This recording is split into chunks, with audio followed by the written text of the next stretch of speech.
Hello everyone, how are you doing? This is MD Tech here with another quick tutorial. In today's tutorial, I'm going to show you guys how to clear out large files in Gmail that might be taking up a lot of your space on your Google account. So this should hopefully be a pretty straightforward process here, guys. And without further ado, let's go ahead and jump right into it. While your Google Drive storage is typically where most of your larger files would be, you may have some attachments in your Gmail account that you might want to clear out as well, so deleting old emails that you no longer need anymore. So this should hopefully be a pretty straightforward process, and without further ado, let's go ahead and jump right into it.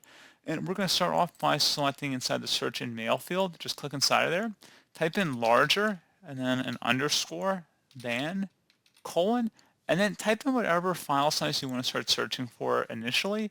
Generally, I would search by larger sizes, so maybe like 500 megabytes at first, and see if you have any results in there, and then just go into smaller values, a little bit at a time. So maybe then you go to 100 megabytes and then 50 megabytes, for example, and then you would be able to clear out a lot of big attachments just by starting out on the larger end. Because if you think about it, one 500 megabyte attachment is basically deleting 500 1 megabyte attachments. So it's a lot more practical from a time perspective to focus on the larger files. So pretty straightforward process on that, guys. And as always, thank you for watching. Do hope I was able to help you out, and I do look forward to catching you all in the next tutorial. Goodbye.